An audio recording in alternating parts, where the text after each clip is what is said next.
All right, thanks everyone for coming out. Happy holidays to everybody. We have another decent-sized agenda, but before we get to it, tonight is I don't even say it's a bittersweet, I think it's a bitter night for us here on this board. It's the last time we're going to have our friend Chris Campbell standing up here, or sitting up here with us. I know Tammy has a presentation on behalf of the township to make to Chris to start our meeting tonight. You want Chris to come down?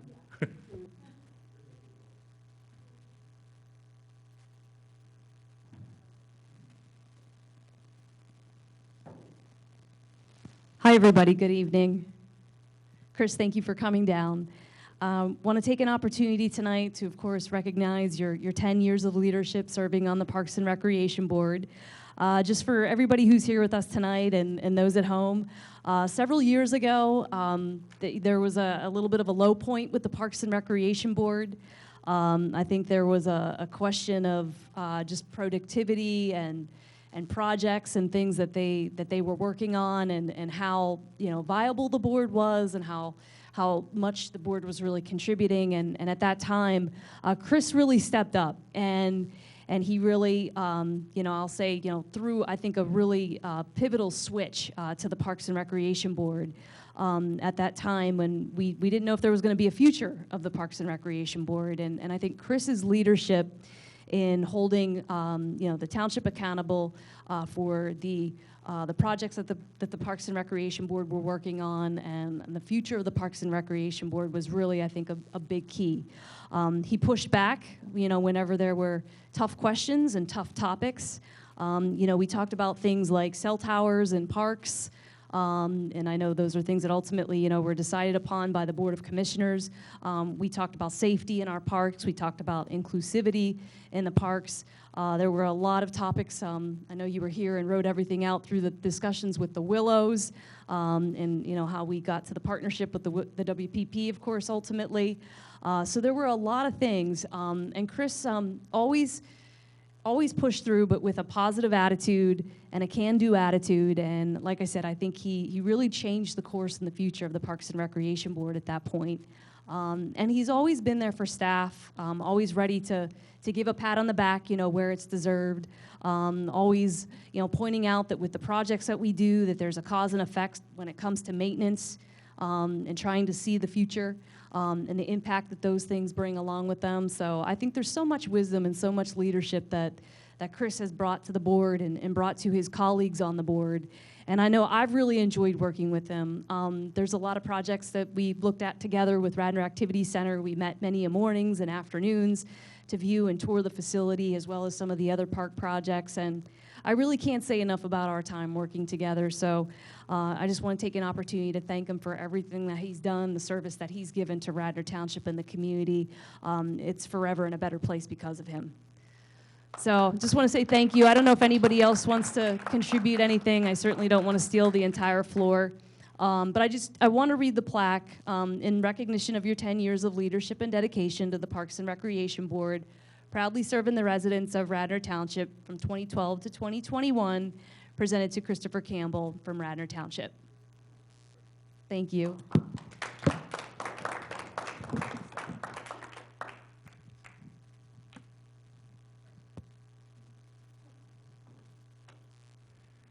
Thanks, Tammy. I certainly echo everything that you said.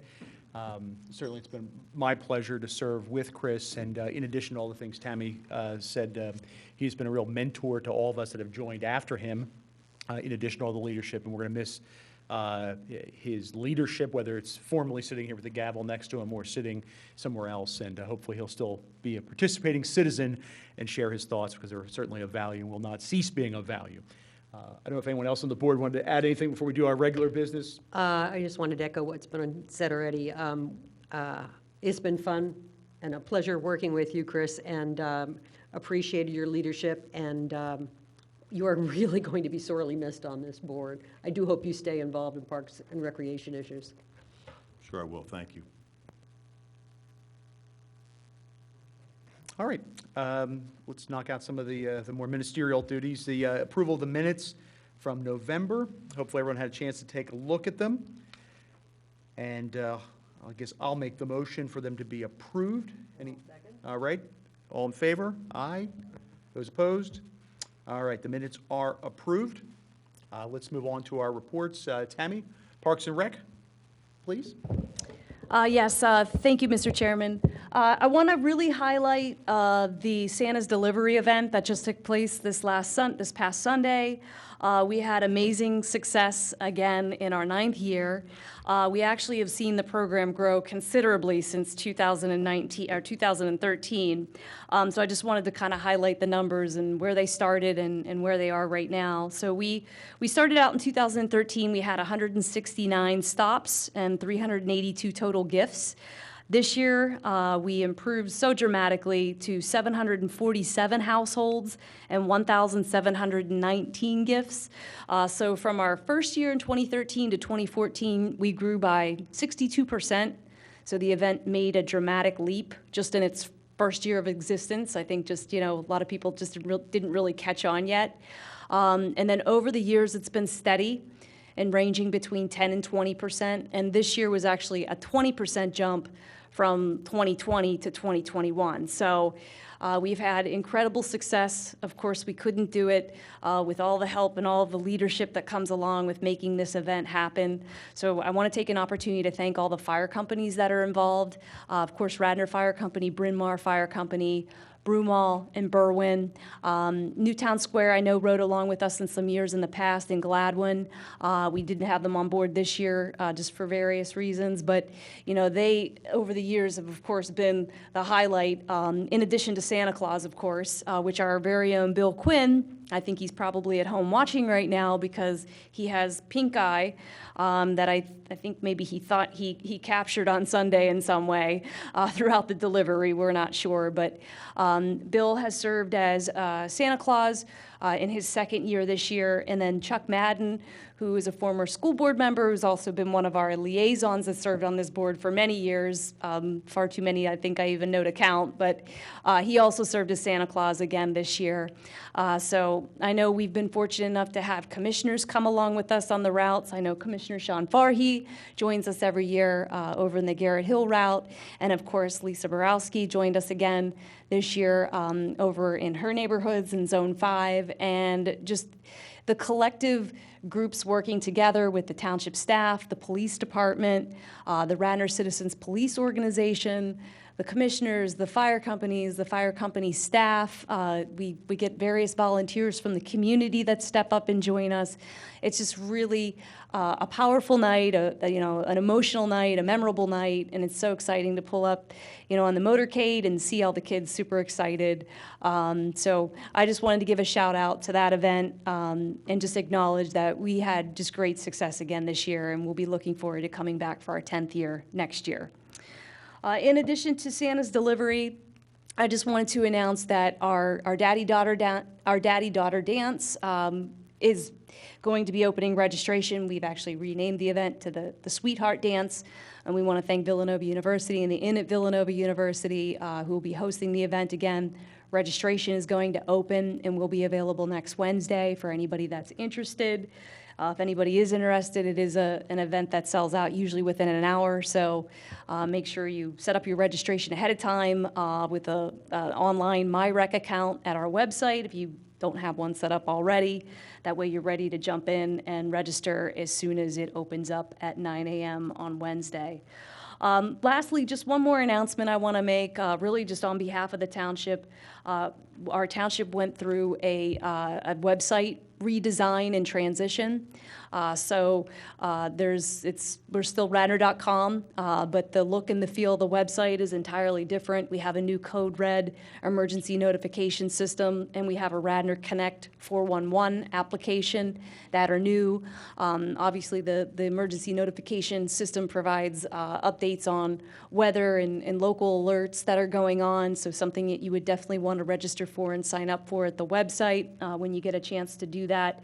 And then the Radnor Connect 411 app is more of a reporting app for when you see different types of things going on in the township that you that you think you need to report. If it's graffiti that you see somewhere, if there's a traffic light that's out, things like that, you can report now directly through the app, and it will send an alert to the respective departments to get on and handle those particular work style orders, and or develop, any type of reporting that has to go along with that. So if you get a chance, check out the new website. Have a little bit of patience. We are in the process of still building it out and making everything look, fun and fresh and informative. And if anybody has any questions, of course, about that, they can reach out to the respective department heads or Molly Gallagher, who is our public information officer, who was behind the project.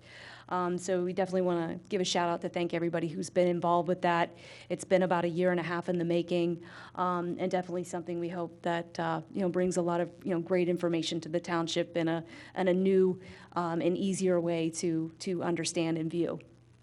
And that'll conclude my report for December.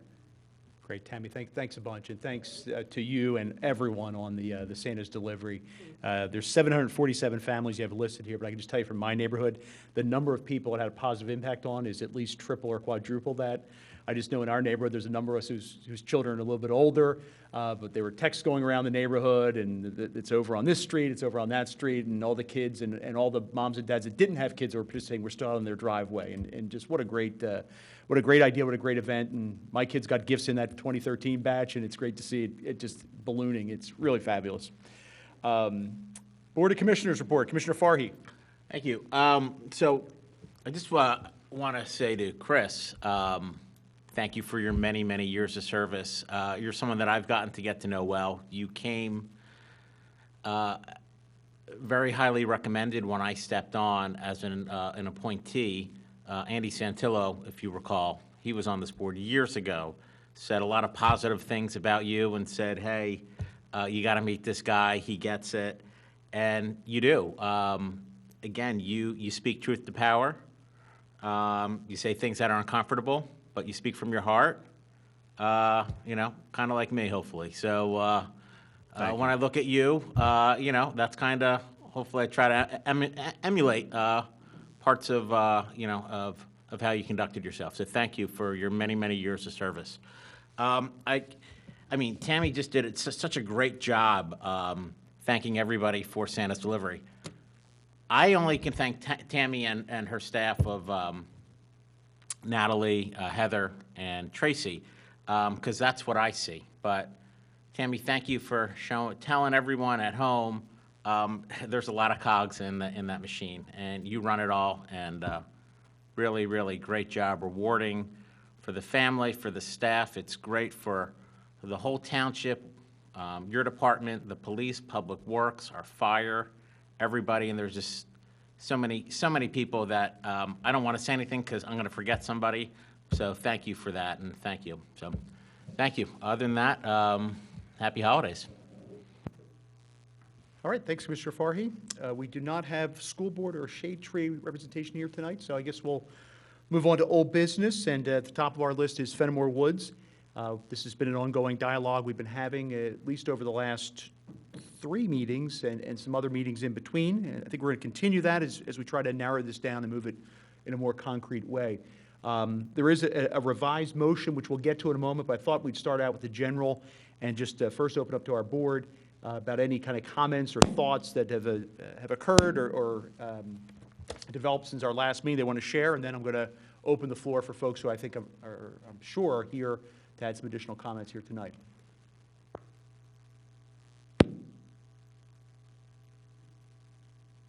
All right, that was quick. That's fine.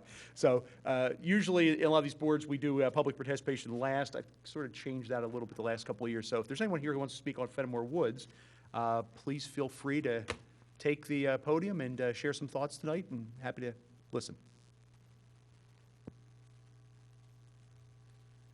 Hello, my name is Doug McCone. I live at Poplar Avenue, which is not far from Fenimore Woods. During the Park and Recreation Roundtable on November 9th, there were a lot of major items identified. I copied down what most of them are, and there's a list of 13 of them here. They're all important, but my own vision for the park is that it currently has about the right balance between its current uses there, other than the total lack of toilet facilities. I mean, and that a good renovation is in order. I believe the wholesale reprogramming of the site, removing everything around, is not necessary. It might be counterproductive. Of the current of the uses, I would prioritize the preservation of the tree canopy, as opposed to simply preserving all the trees.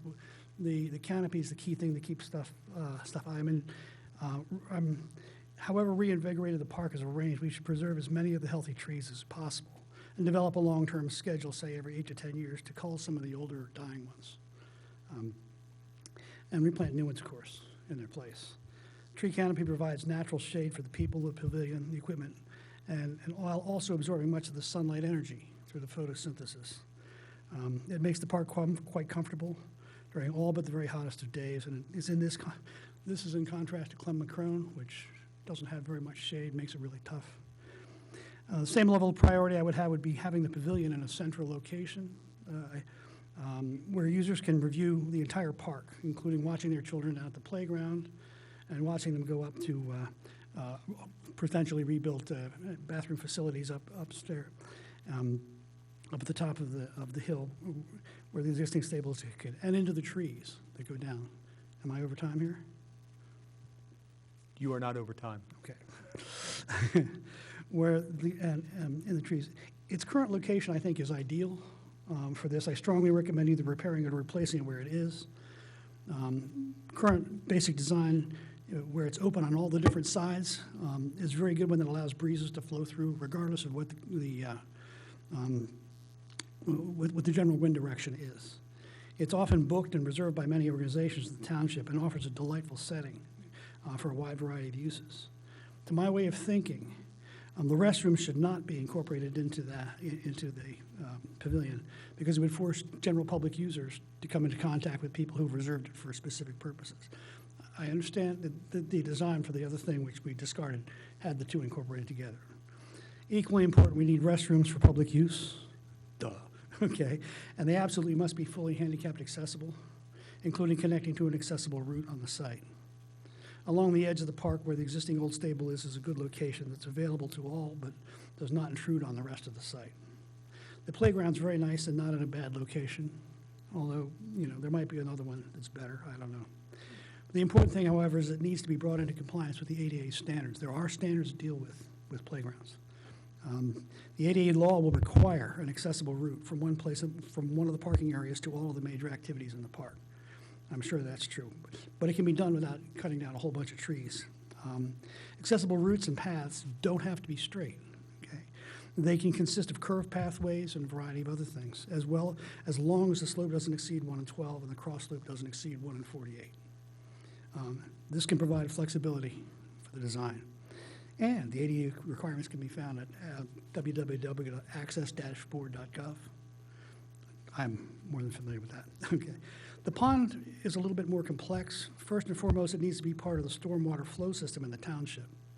A flow system that includes both upstream and downstream, such as the portions on Eastern University's property. To me, these aspects are properly funded by the township's engineering program or by the stormwater program, and not the park preservation bond or park renovation bond. Okay. The pathway around the pond is intended to be used as part of the park's recreational program, and that logically would make sense to be funded, by the park preservation bond and the accessible route to it. Okay, I'm not reading this exactly. I believe in general that this space should remain the vibrant community use park that it is today. I know that there are others who would like to make it into what they call a natural open space with grass everywhere. And I think few people would use it if it was that way. Many more people use it as it is. To me, this element already exists in the treed area between the pavilion and the pond. So we currently meet both the objectives, and by preserving it in its current use and renovating it in a less comprehensive way than been proposed before. Thank you. Thank you, Mr. McCone. Should I hand this to somebody or no? Tammy, we take the script? Yes? Yeah, I'll take it. I think that That'd be great. was that similar to what you provided last month? The email? I think you said you sent something last month. We'll add it to it, definitely. Thank That'd you. be great, thank you.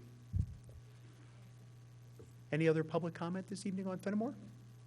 Please. Good evening. Good evening. I'm Christina Peters of 429 King of Prussia Road, a longtime user of the park. And I would echo the previous speaker's emphasis on the trees and the canopy. I feel, however, that the nature of this park is so special that we need to prioritize the maintenance and enhancement of that mature tree canopy and habitat to the extent of excluding uses that aren't compatible with that.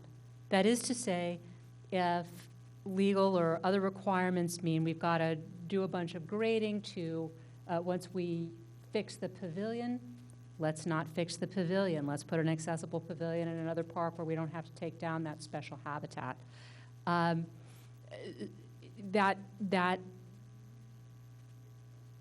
pond has really degraded in the 20-plus years I've been going there with my now grown children.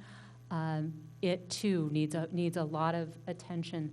Invasives, as is the case in many of our parks, have taken over and are a real threat to the health of trees. While we still do have a lot of the native plants that support the wildlife that is so lovely to see in this park, they too are being chased out by the invasives. So what we really need in this, and indeed other parks, is more dedicated attention to the natural world as it exists there, and that makes our parks so special for everyone, both those who are using them in a more organized way and those of us who use them in a disorganized way, so to speak, to walk or bird or simply to be out in nature.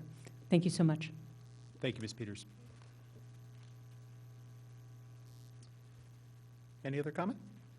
Please. Good evening.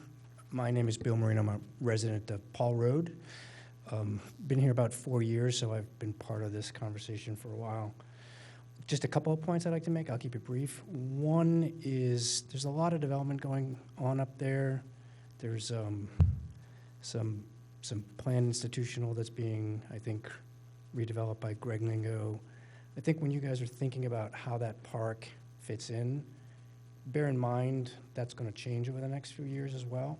So one example would be sidewalks. I haven't seen any sidewalks in the plans, and I think you may know as part of that eastern redevelopment and on my property and my neighbor's property, there are going to be sidewalks from Radnor Street all the way down to Fenimore, but that still leaves a corridor from the intersection of Shimoni and Walnut up towards Cabrini that people walk on, and someone's going to get, I mean, the Waze and the Google Maps, you see people whipping around here.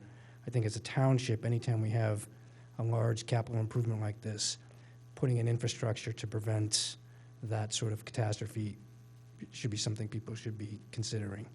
The second thing I thought about is that stable building is pretty neat, and I know you're all trying to figure out what to do with it.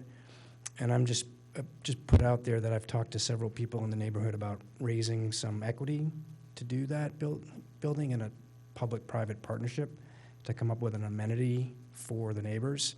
I don't know what that would look like yet, but understand that there might be some funds that if we could turn that into a rent-generating space for the township, that might actually eventually contribute to maintenance costs and whatnot. So I think your plan right now with the feasibility about whether or not that structure is sound enough, I think going forward with that would be a first step. But I'd love to be involved in conversations about whether or not we could take that and turn it into an opportunity to put an amenity there. So those are my only 2 points. Thank you very much. Thank you very much.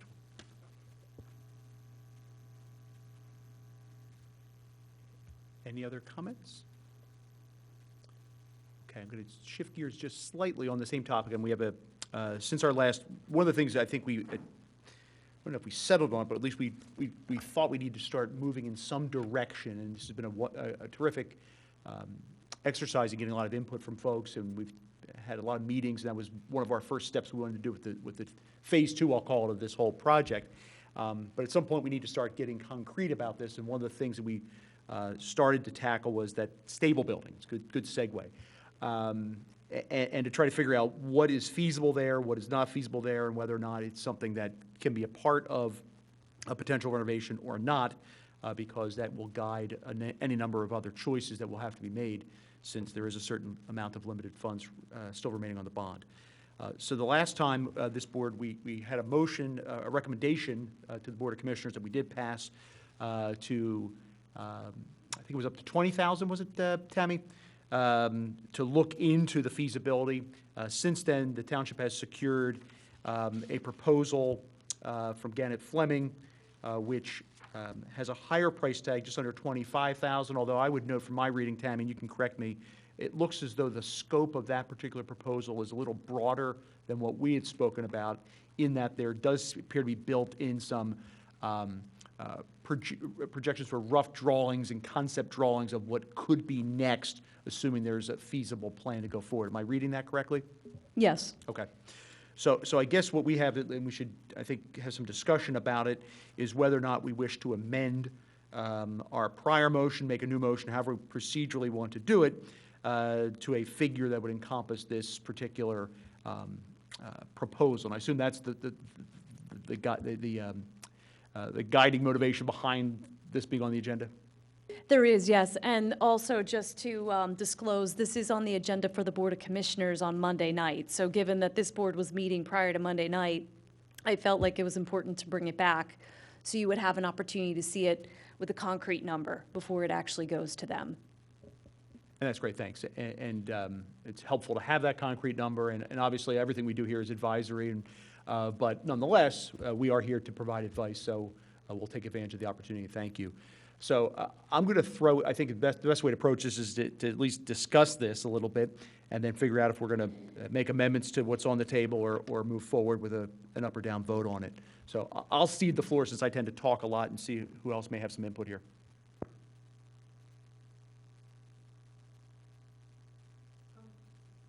Yeah, I'm sorry.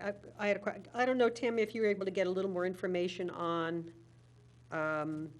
what is meant by does not include additional structural assessment?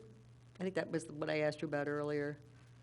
Yeah, I think in that regard, with regards to the outline under that bulleted item where it talks about the production of no more than 2 concept plans or options for fit-out, I think what it means is that beyond that point, there wouldn't be any additional structural assessments that would go back into, like Gannett would not come back out and make any additional structural assessments at that point. So this would limit us within that.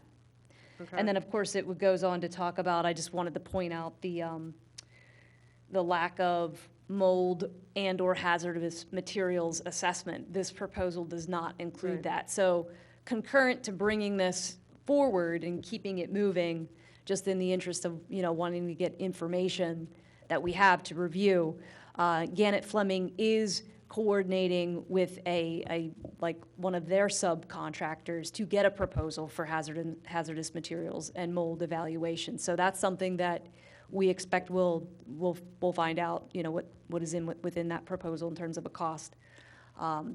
Probably going to be after Monday. That was going to be my next question. I tried to expedite it so that we could have it as part of this, but they're working on it. So Yeah. unfortunately, I don't have that number, but it's likely that it's not going to be a number that's going to require us to go back to the Board of Commissioners again, which that number and that threshold is $7,500. So Okay. I expect that would be something that could be authorized under the township manager's Okay. purview. Okay. So the only other thing I wanted to point out, if I may, is just that I want to make sure that I note that this is relative right now to a utilization of the space for public restrooms and storage. So obviously, the storage would be accessed by the staff and utilized in some way for the park, simply because it's there now. Of course, the bathroom space within the building, the way it exists today versus what it may look like as an option of a conceptual plan may be larger than what's within there now, because it's not code compliant. It's not ADA presently, so you don't have those types of facilities currently. So the amount of storage that could ultimately be in there might be small, but it seemed like something else to kind of look for because it could be utilized there in a, you know, in a small way. But those were the only two, we'll say, like, in terms of usage, features that would be included within this. So I know there's been a lot of dialogue about a lot of different uses. That seemed to be what was most conducive to where the township is right now with this building. And Tammy, remind me again, like, what is the current budget for this project? Or the, if I'm using the term correctly. So within the bond, we should have about 1.7 left that sounds right. of where we were. So when the money was borrowed in 2015, late 2015, I think early 2016, we actually got the money. There was 2.1, and then as a result of the time, you know, in the design work, the engineering, the studies that have gone into this project thus far, we're probably, you know, don't quote me exactly on that. I would have to get an audited version of that from our finance director, but we're around 1.7.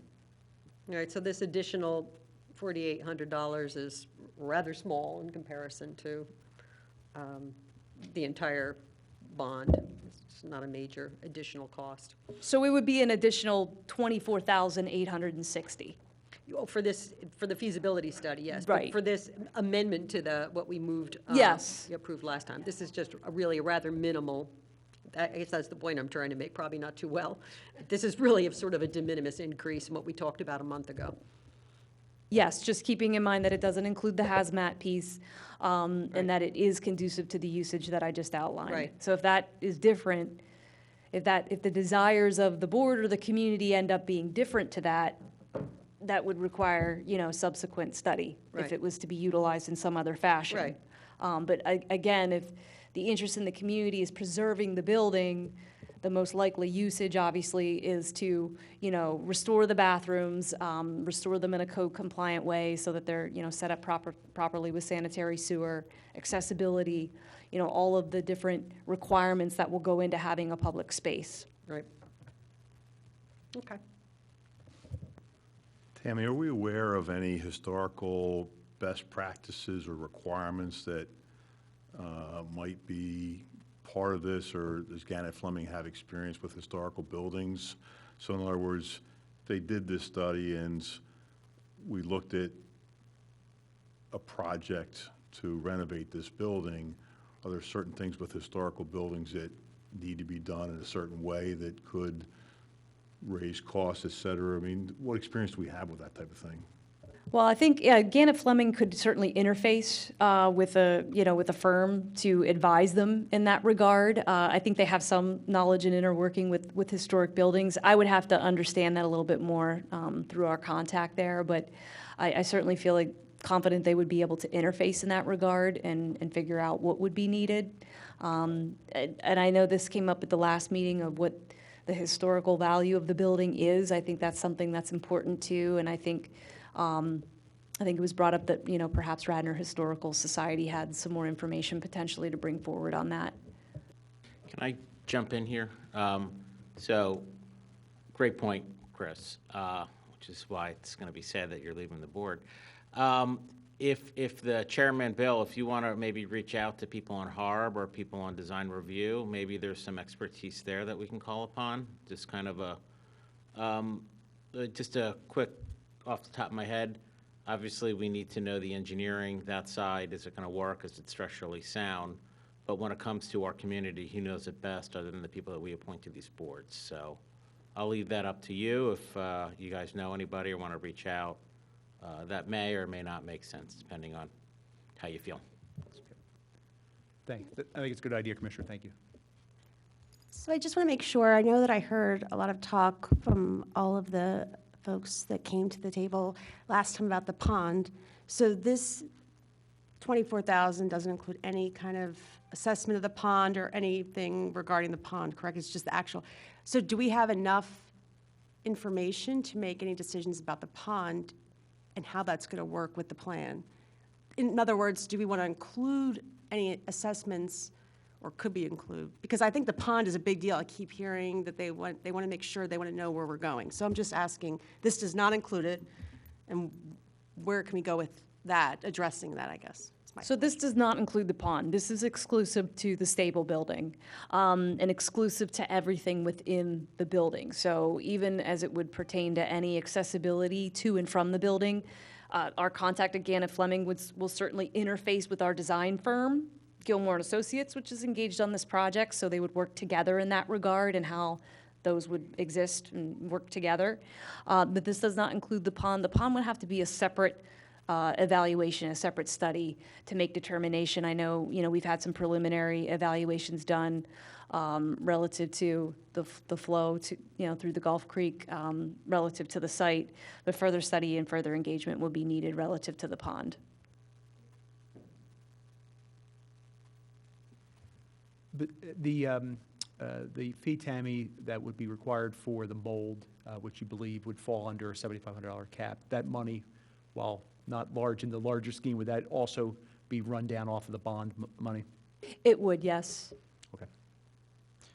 Yeah, just for some 2 cents, we get moving out of the questions a little bit. One of the concerns we've voiced a number of times is that this is a finite sum of money, and the wish list, without being an expert about it, is going to exceed what's left already. And I'm a little reticent to continue to spend money to erode what will ultimately be the project. Now, that said, I think we had a fairly broad agreement that in order to figure out what we're doing with that, we need to fit with the stable. We need to figure out if it's at all feasible. And if the answer comes back from the Gannett Fleming folks, nope, that sends us in one direction. If not, it might send us in another. Are there any other studies that are envisioned, Tammy, at least from a feasibility standpoint? I'm not talking design, because we have a sense of what that design ticket could be. Any more feasibility type studies that would be necessary that you can sense? I'm not putting you on the spot and expect you to be Gannett Fleming, but just in your dialogue, whether or not there's anything else we need to be looking forward to after this. Relative to the stable or just relative to the park comprehensively? Just the stable for now. Just the stable. But I think it's certainly possible there could be additional evaluations. Again, if we were to change the scope of the usage, that would require some additional review and design. If we were to evaluate, and I'm just throwing this out there, let's say ultimately, I'm not saying we would do this, but if ultimately we wanted to somehow in tandem create a covered structure around and or near, because I know there have been some discussion on the pavilion, which we are also in the process of having the assessment completed. I know that that's underway.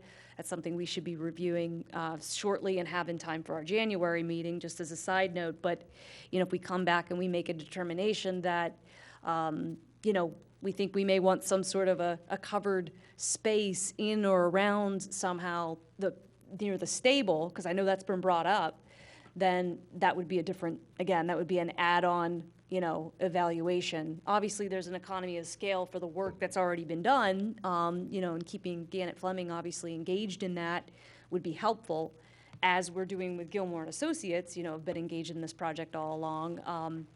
I just would suggest that as that evolves, or I know there was also discussion of having it be preserved as a backdrop or like a ruins, type of structure relative to the park. Again, those would all be things that would be in a different review and expense as we would continue to exercise those. Okay. Chris, did you have something? Yeah, Bill, I'll take your comments one step further. We've already spent 20% of the money allocated to this park, and we've got to start over again. And I think the community has been very vocal in the last 90 days about the importance of nature at that park, about the pond, about the tree canopy, about having a place in the township where we can, go walk, take our kids, take our families, and enjoy nature. And I just don't think that this stable fits in with everything that we've heard. Would it be nice to figure out a way how to preserve this building? Sure, it'd be great, but to preserve it for storage and to preserve it at the risk of not having the money to do everything else we need to do in that park, stormwater issues, we have in that park on a regular basis as well. So I'm just not in favor of spending any more money on that structure for any kind of studies, and that if a separate party wants to, from a private side, wants to come forward and say historically this is important to me, and we'll take charge of it, that's fine. I'm not saying knock it down tomorrow. I'm just saying I don't want to see any more money spent on it, because I think we need it for that park, and we need it to accomplish what the community has said about this park over the last 90 days. Okay, thanks, Chris.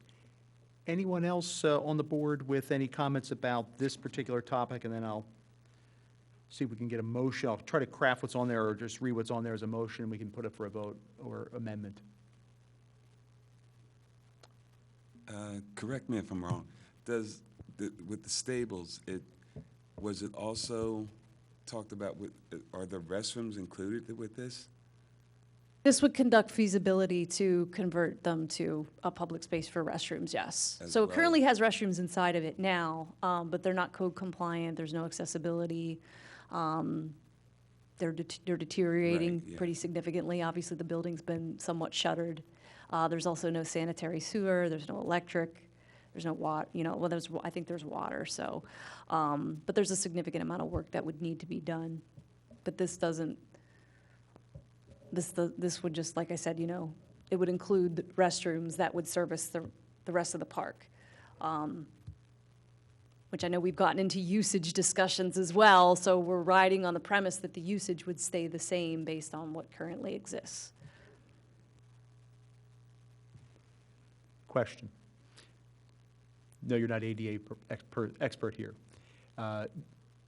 Do we need to have those restrooms be accessible from the parking lot? They will need at least one accessible route. Whether they need multiple, that I can't answer, but I know for sure they'll need an accessible route, since we're essentially, we're going to be renovating the entire space. So we definitely would have to provide an accessible route for folks to get there. And part of the grading plan on the now defunct plan involved creating some type of a path upward from the parking lot towards where the restroom structure had been slated to be.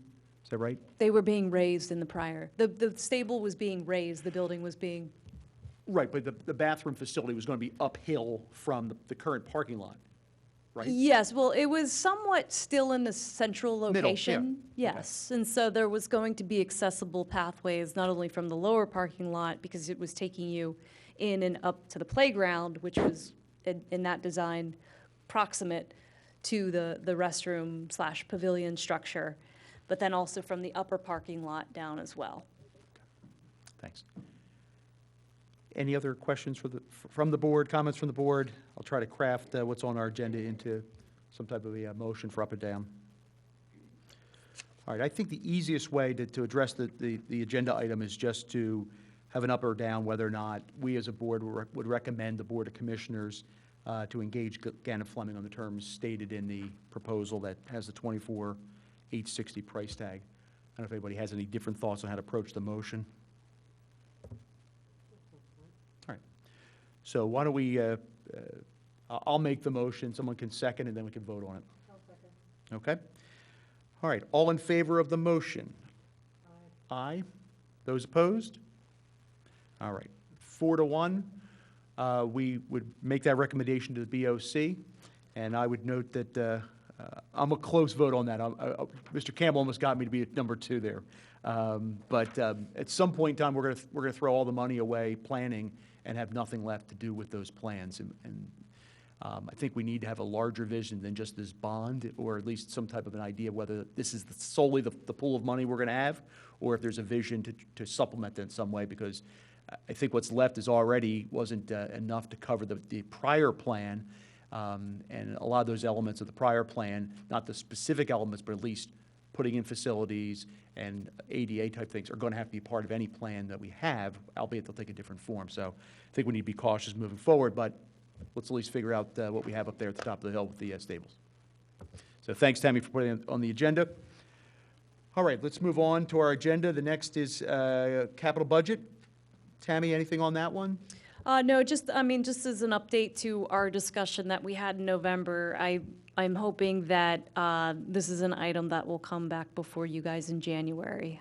We talked about the money that has been allocated as part of the Park Impact Fund, approximately $374,000, I believe, and start to discuss what those projects would look like. So I'll be waiting that direction on my end. And then anticipate that'll be an agenda item for the Parks and Recreation Board in hopefully January, maybe February at the latest, so that we can get moving along on those discussions. Okay. Thanks, Tammy. I guess there probably isn't much of an update on Odoricio or Callan, or is there on the There basketball is. court? Actually, oh, wow, surprised me. we will have award of the project on Monday night's agenda for the Board of Commissioners. One thing I will say is that the bids came in very high. They ranged from $166,000, which was our low bidder, to $340,000 or $370,000, which were pretty significant. But they will be on the agenda for Monday night for award to the contractor. And then, upon award, we will see that project get started as early as it can in the new year, weather pending, of course. Is that a joint figure for the two courts that you cited there? It is. But it's important to note that it did exceed what was budgeted, that was per the 2019 bond. So that was some time ago. Things have really changed. Sure have. How much was budgeted, Tammy? $150,000. Thank you. All right, our next item is an update on the platform transition bridge at Callan. My understanding is it's on its way to us. So as soon as we can get the contractor lined up to do the work, we can get it installed. Doesn't seem like something that, unless we go into a major freeze, which doesn't appear to be happening anytime soon, it should be work that can get done pretty quickly. Hopefully by the end of January at the latest, just I know we're approaching the holidays. All right, I'm going to skip over an item because this will be directed to you, too, Tammy. This is the playground communication boards. Oops, sorry. All right, I'm going to go back to the agenda. Willows Park Preserve, concerns about dogs. I'm going to turn that one to Mary. I don't have anything further to add to that in this meeting, although my understanding is that when we get some space to deal with this in 2022, we will have some more focused discussion on this and possibly even a dedicated meeting to hear everybody's concerns on both, or maybe there's more than two sides of the issue. But we want to do a really good job of making sure everybody is aware that we're going to be having this conversation and elicit the full spectrum of opinions so that everybody gets a chance to be heard, and we'll take it from there. Does that sound right to you, Tammy? Yes. Okay. Yeah, that sounds like a good plan. While it's on the table, any other board members with any comments on willows and dogs? And occasionally you get some updates from folks. Okay. Yeah, I think that's a good plan, Barry. I think that's where we've been going for about a year. But no, I think it's a necessary step that we're going to need to have some public we discussion. definitely want to do this, very comprehensively and very thoroughly, because it's going to elicit a lot of opinions all over the place. So we want to do it right. Absolutely. Our next item I'll turn over to Tammy, and that's the Park Playground Communication Board's proposal. That project is still under development. All right. Any other old business anyone wants to bring up that wasn't specifically on the agenda for tonight? All right. Our new business, we've already covered, I suppose. There is going to be an item for next month in January, as we annually do. We have to select board leadership. I am not going to continue on in leadership. I have some personal issues that are going to require more of my attention. So we can talk in caucus before our next meeting to elect some new leadership. I'm sure Mary will likely stay on, but we'll have to fill those spots one way or the other. We can do that in our caucus, but I want to let everybody know to think, and those who are not here tonight on our board, to certainly consider stepping in and serving in leadership for our next year. Any other new business from our board that wasn't on the agenda? Okay. Well, I'm going to turn this gavel over to this guy to close it. Thank you, and if I can just say a couple things. It's been my honor for 10 years to serve on this board. with all of you and the board members that I had before. I've learned a lot. I've learned that I'm not always right, which is a good thing to know as you get older.